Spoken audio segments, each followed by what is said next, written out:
Hello friends, this is SP Singh and welcome to smarter everyday.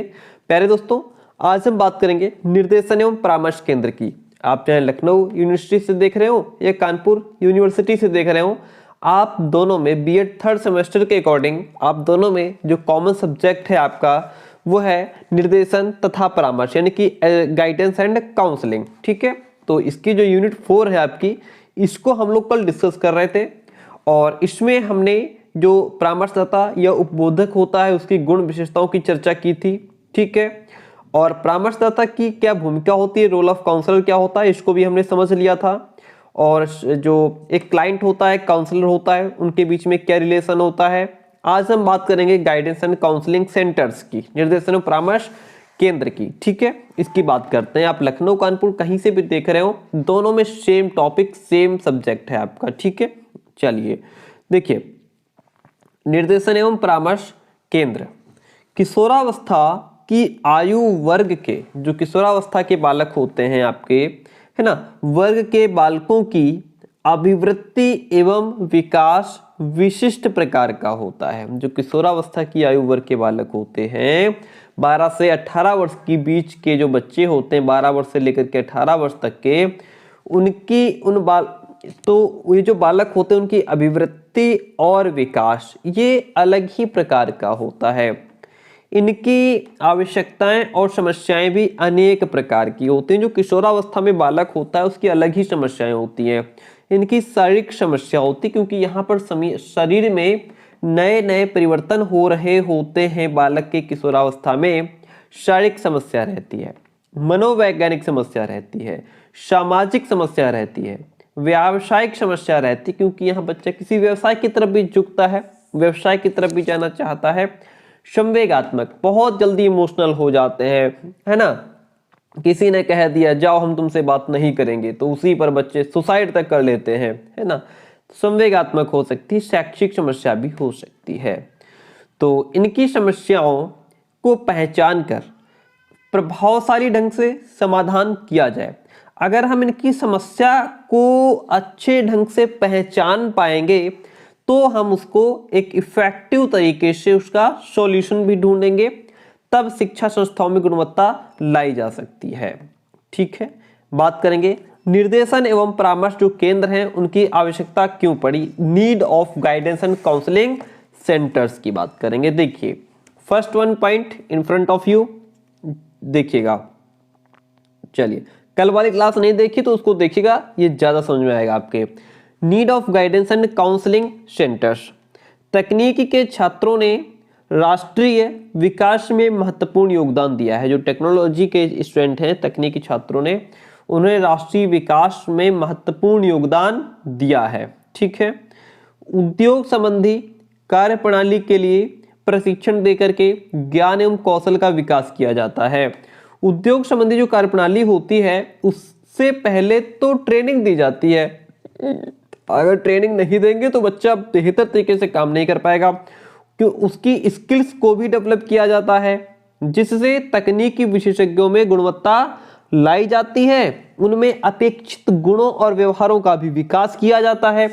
मानवीय शक्ति का उत्पादन में समुचित उपयोग किया जाता है इसके माध्यम से। ठीक है, ऐसे हम समझ सकते हैं। किशोरावस्था आयु वर्ग के बालकों के व्यवहारों एवं गुणों का विकास विशिष्ट प्रकार का होता है, जैसे मैंने पहले बताया। और उनकी समस्याएं भी विविध प्रकार की, अनेक प्रकार की होती हैं। उनकी समस्याओं के समाधान में इन केंद्रों का विशेष महत्व है। इन्हें एक नियोजित ढंग से निर्देशन सेवाओं की व्यवस्था की जाए इनके लिए, तो उनके कार्य भी सृजनात्मक और सामाजिक उपयोगिता के हो सकते हैं। विद्यालयों में छात्र अनेक प्रकार की समस्याएं लेकर के आते हैं और विद्यालय संपत्ति तथा साज सज्जा को क्षति पहुंचाते हैं। उनका विकास भी समुचित नहीं हो पाता है, इसलिए इन निर्देशन केंद्रों की सेवाओं से इनमें अपेक्षित गुणों का विकास किया जा सकता है। जो विद्यालय है, विद्यालय में बालक जो है कई बार तो स्कूल कॉलेज को भी काफी क्षति पहुंचाता है, खिड़की दरवाजे टेबल स्टूल सब तोड़ देता है कई बार, तो है ना। तो इनकी समस्याओं के समाधान के लिए हम क्या करें, केंद्रों की स्थापना करें, ताकि हम इनकी समस्याओं को पूरी तरीके से खत्म कर पाए। इसी और विद्यालयों के छात्रों की समस्याओं का समाधान इन केंद्रों के बिना संभव नहीं होता है। यदि निर्देशन दिया भी जाता है तो उसके परिणाम अपेक्षित प्राप्त नहीं होते हैं। लेकिन अगर हम उनको निर्देशन देते भी हैं, अगर हम गाइडेंस उनको देते भी हैं, तो उसका रिजल्ट बहुत अच्छा नहीं मिलता है। इसलिए इन केंद्रों की स्थापना जो है क्या करना चाहिए, समन्वित भी जानी चाहिए, है ना। इन केंद्रों की सेवाओं से छात्रों को विकास के लिए वास्तविक सहायता प्रदान की जा सकती है। निर्देशन एवं परामर्श सेवाओं को विद्यालयी जीवन से अलग नहीं किया जा सकता। निर्देशन और परामर्श सेवाओं को जो विद्यालयी जीवन है उससे अलग नहीं किया जा सकता। छात्रों के विकास और समस्याओं के समाधान की दृष्टि से निर्देशन एवं परामर्श सेवाओं का सहयोग और सहायता बहुत आवश्यक है। अब हम बात करेंगे निर्देशन केंद्रों के क्या उद्देश्य हैं, ऑब्जेक्टिव्स ऑफ गाइडेंस सेंटर। देखिए, नंबर 1 तो शैक्षिक निर्देशन देना। जो भी हमारे निर्देशन केंद्र हैं उनका उद्देश्य क्या है, शैक्षिक निर्देशन देना, शिक्षा से संबंधित निर्देशन देना, विशिष्ट बालकों, प्रतिभाशाली बालकों, सृजनात्मक बालकों की पहचान करना और इनकी आवश्यकता के अकॉर्डिंग उनमें डेवलपमेंट करना, यह निर्देशन केंद्र का क्या है, उद्देश्य है। जो अधिगम असमर्थी बालक है, जिनमें जो अधिगम को जो लर्निंग नहीं कर पा रहे हैं, सीख नहीं पा रहे हैं, लर्निंग करने में असमर्थ हैं, ऐसे बालकों की समस्याओं का निदान करना और फिर उनके लिए उपचारात्मक अनुदेशन देना तथा साधनों की व्यवस्था करना, है ना। विद्यालय में अध्ययन कर रहे छात्रों की शैक्षिक प्रगति की देखरेख करना कि उनमें शैक्षिक प्रगति किस प्रकार की हो रही है, छात्रों की अधिगम कठिनाइयों यानी कि लर्निंग से संबंधित जो भी कॉम्प्लिकेशंस हैं उनकी क्षमताओं के प्रति सूक्ष्म का विकास करना, यह किसका उद्देश्य है, निर्देशन केंद्रों का। ठीक है, नेक्स्ट पॉइंट इज छात्रों को आगामी शिक्षा एवं प्रशिक्षण के संबंध में सूचना देना। जो भी आगामी शिक्षा है और प्रशिक्षण है उसके बारे में हम इंफॉर्मेशन दें और सहायता भी करें। ठीक है, दूसरी बात, जो भी हमारे निर्देशन केंद्र होते हैं उनका काम क्या है, व्यावसायिक निर्देशन देना, जैसे रोजगार संबंधी अवसरों की जानकारी देना, सूचनाओं को एकत्रित करना, रोजगार सूचनाओं का विश्लेषण करना और विकास करना, स्वयं रोजगार प्राप्त करने के लिए छात्रों को सूचनाओं में सहायता प्रदान करना, किसका काम है, निर्देशन केंद्रों का काम है। उनका उद्देश्य है कि हम बालकों तक ये सब चीजें पहुंचाएं। व्यक्तिगत एवं सामाजिक निर्देशन एवं परामर्श प्रदान करना, उनको व्यक्तिगत परामर्श देना है, निर्देशन देना है, सामाजिक निर्देशन देना है, सामाजिक परामर्श उनको देना है। छात्र की समायोजन संबंधी समस्याओं को पहचानना कि अगर बालक कहीं पे एडजस्टमेंट नहीं कर पा रहा है, अगर बालक कहीं समायोजन नहीं कर पा रहा है तो आखिर समस्या कहाँ है, बालक एडजस्टमेंट करने में क्यों असफल हो रहा है, हम उसकी समस्या को पहचानेंगे, हम उसकी प्रॉब्लम को पहचानेंगे और उसके समाधान में सहायता प्रदान करेंगे। छात्रों में अच्छे मूल्यों, अभिवृत्तियों, आदतों, उनके कार्य करने की आदतों का समुचित विकास करने का प्रयास करेंगे। तभी तो कहा गया है व्यक्तिगत और सामाजिक निर्देशन देंगे, उनको परामर्श देंगे। छात्रों में पारस्परिक अच्छे संबंधों का विकास करना, छात्रों के अवकाश या खाली समय का सदुपयोग करने की प्रवृत्ति का विकास करना भी क्या है, निर्देशन केंद्र की जरूरत है, उसका उद्देश्य है। मानसिक स्वास्थ्य को बनाए रखने में सहायता करना भी निर्देशन जो केंद्र है उनका उद्देश्य है। निर्देशन एवं परामर्श केंद्रों के कुछ कार्य होते हैं, इन कार्यों को भी हम समझते हैं। देखिएगा, आई होप आप इसको बहुत बेहतर तरीके से समझ पाएंगे अगर आप लास्ट तक बने रहते हैं। Functions of guidance and counselling centres देखिएगा। नंबर 1 तो ये बात है, निर्देशन और परामर्श केंद्र का काम क्या है, भौतिक सुविधाओं का विकास करना। क्या काम है, भौतिक सुविधाओं का विकास करना। इसके 3 प्रमुख काम होते हैं।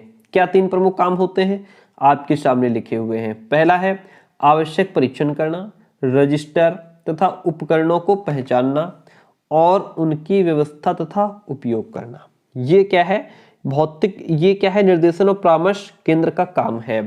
आवश्यक संसाधन, साज सज्जा, मेज कुर्सी और उपयोगी सामग्री की व्यवस्था करना निर्देशन और परामर्श केंद्रों का काम है। ठीक है, ये भौतिक सुविधाओं के अंतर्गत आते हैं सारे। ये किसके अंतर्गत आते हैं? भौतिक सुविधाओं के अंतर्गत। आवश्यक कार्यकर्ता को विशिष्ट प्रशिक्षण की व्यवस्था करना, क्या है ये? एक भौतिक सुविधा का विकास करना है। ठीक है, और ये किसका काम है? निर्देशन एवं परामर्श केंद्रों का काम है। ओके, आगे बढ़ते हैं। आपको हम बता दें, हम पेड नोट्स भी प्रोवाइड कराते हैं थर्ड सेमेस्टर के। ये हमारा नंबर है, आप नोट कर लीजिए 9628182649। जो थर्ड सेमेस्टर लखनऊ से हो या कानपुर से हो, इनकी फीस 200 होती है कंप्लीट नोट्स की।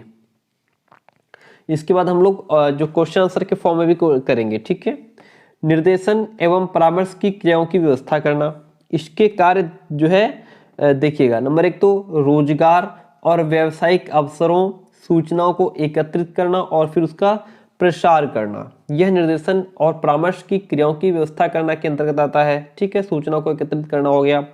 छात्रों संबंधी सूचनाओं और प्रदत्तों का रखरखाव करना, सामूहिक निर्देशन कार्यक्रमों की व्यवस्था करना, कैरियर सम्मेलनों और एकल अध्ययनों का आयोजन करना हो गया। ठीक है, प्रत्येक सप्ताह मुक्त गृह कार्यक्रमों का आयोजन करना, किसका काम है? निर्देशन और परामर्श केंद्र का काम है। किसके अंतर्गत आते हैं? निर्देशन और परामर्श की क्रियाओं की व्यवस्था के अंतर्गत आते हैं। ठीक है, दूसरी बात है जैसे कि छात्रों की समस्याओं की बैंक बनाना और उनका विश्लेषण करके आयु का समाधान के लिए चयन करना, सामाजिक संवेगात्मक समस्याओं के समाधान के लिए परामर्श जो है सत्रों की व्यवस्था करनी चाहिए। ये सभी इनके काम होते हैं। आगे बढ़ते हैं, अब हम बात करेंगे केंद्र का अन्य संसाधनों से संपर्क स्थापित करना। ये भी निर्देशन और परामर्श का एक केंद्र का एक काम ही है। क्या काम है? केंद्र का अन्य संस्थाओं से संपर्क स्थापित करना, जैसे उद्योगों, मनोवैज्ञानिकों, नियोक्ताओं, रोजगार केंद्रों, डॉक्टरों, माता पिता, अभिभावकों, पुराने छात्रों के संघों से समुचित संपर्क होना चाहिए। ठीक है, इन सबसे जो केंद्र हो उसका संपर्क होना चाहिए। इन संस्थाओं और केंद्रों में ऐसा संपर्क होना चाहिए, ऐसा जो है संपर्क होना चाहिए जैसा ऊपर दिया गया है। निर्देशन एवं परामर्श केंद्रों की कार्यप्रणाली की समीक्षा की जाए और वार्षिक आलेख भी तैयार किया जाना चाहिए। आलेख तैयार करते समय इन केंद्रों की प्रभावशीलता का आकलन, शिक्षण अधिगम प्रक्रिया, रोजगार में स्थानापन्न तथा पाठ्यक्रमों के चयन में अर्थात बालकों के विकास पर प्रभाव का उल्लेख भी किया जाना चाहिए। निर्देशन और परामर्श केंद्रों के कार्यक्रमों को प्रभावित करने वाले कुछ कारक होते हैं। जो हमारे निर्देशन और परामर्श केंद्र होते हैं उनके जो कार्यक्रम होते हैं उन पर कुछ कारण, उनके कुछ कारक भी होते हैं। क्या कारक होते हैं? नंबर 1 तो संस्था और केंद्र का वातावरण समुचित होना चाहिए। देखिए, जो भी हमारी संस्था है उसका वातावरण उसके अनुकूल होना चाहिए। ठीक है, वातावरण का सकारात्मक प्रभाव पड़ना चाहिए, नकारात्मक प्रभाव नहीं पड़ना चाहिए। इसीलिए कहते हैं वातावरण जो है अनुकूल होना चाहिए। केंद्र के कर्मचारी लगनशील और निष्ठावान होने चाहिए। जब तक कर्मचारी आपके लगनशील नहीं होंगे, निष्ठावान नहीं होंगे, तब तक काम कैसे चलेगा? प्रबंधन भविष्य को उन्मुख होना चाहिए, यानी कि जो भी काम, जो भी एक्टिविटी, जो भी क्रियाकलाप करने हैं उनके फ्यूचर को भविष्य में ध्यान रखना चाहिए कि ये चीज भविष्य में जाकर के इसका फ्यूचर क्या रहेगा, क्या ये बच्चों को हेल्प कर पाएगा या सिर्फ वर्तमान के लिए है। निर्देशन जानकारी तथा परामर्श क्रियाओं का कौशल होना चाहिए। निर्देशन जानकारी, गाइडेंस और काउंसलिंग क्रियाओं का कौशल, स्किल होनी चाहिए। संस्था केंद्र में विशिष्ट प्रशिक्षण प्राप्त कर्मचारी होना चाहिए। ऐसे कर्मचारी जो विशिष्ट प्रशिक्षण प्राप्त किए हुए हों। केंद्रीय स्तर पर निर्देशन और परामर्श सेवा जो केंद्र होते हैं उनके बारे में बात करते हैं। देखिएगा, राष्ट्रीय एवं केंद्रीय स्तर पर निर्देशन सेवा केंद्रों का वर्णन निम्नलिखित तथ्यों के आधार पर किया जा सकता है। नंबर 1 तो केंद्रीय शैक्षिक एवं व्यावसायिक निर्देशन ब्यूरो, ये क्या है? केंद्र है। इसकी बात करते हैं। देखिए, पूछ लेगा आपसे तो डेफिनेटली आपको आना चाहिए। माध्यमिक शिक्षा आयोग, इसे मुदालियर आयोग 1953 भी कहते हैं। माध्यमिक शिक्षा आयोग, जिसे मुदालियर आयोग 1953 भी कहते हैं। इस आयोग ने निर्देशन कार्यक्रम पर बल दिया है। इस आयोग ने शैक्षिक एवं व्यावसायिक निर्देशन के विस्तार के लिए कुछ संस्तुतियां दी। क्या संस्तुतियां उन्होंने प्रस्तुत की? नंबर 1 तो शिक्षा के अंतर्गत शैक्षिक निर्देशन पर अधिक बल देना चाहिए। शिक्षा के अंतर्गत क्या करना चाहिए? जो शैक्षिक निर्देशन है उस पर अधिक बल देना चाहिए। सभी शिक्षा संस्थाओं में कैरियर मास्टरों तथा अन्य निर्देशन अधिकारियों की व्यवस्था की जानी चाहिए। छात्रों को विभिन्न उद्योगों के कार्यक्षेत्रों और महत्व आदि का ज्ञान कराने के लिए उद्योगों पर बनी जो लघु फिल्में हैं, जो छोटी फिल्में हैं, वो दिखा करके उन्हें वास्तविक स्थितियों से अवगत कराना चाहिए। सभी राज्यों में निर्देशन संबंधी प्रशिक्षण के लिए प्रशिक्षण केंद्र खोलने का उत्तरदायित्व, रिस्पॉन्सिबिलिटी केंद्र सरकार वहन करती है। तो ये जो है वो केंद्रीय शैक्षिक और व्यावसायिक निर्देशन ब्यूरो के बारे में आपने समझ लिया। यह एक निर्देशन और परामर्श सेवा केंद्र है। निर्देशन केंद्रीय शैक्षिक और व्यावसायिक निर्देशन ब्यूरो के उद्देश्य क्या होते हैं? इनके उद्देश्य होते हैं, नंबर 1 तो छात्रों में निर्देशन की प्रकृति और उसके दर्शन के बारे में पर्याप्त जागृति उत्पन्न करके निर्देशन का विकास करना, भारत में निर्देशन आंदोलन के विकास को प्रोत्साहन देना, भारत में निर्देशन कार्यक्रमों का नेतृत्व प्रदान करना, निर्देशन आंदोलन को सुदृढ़ करना यानी कि मजबूत करना।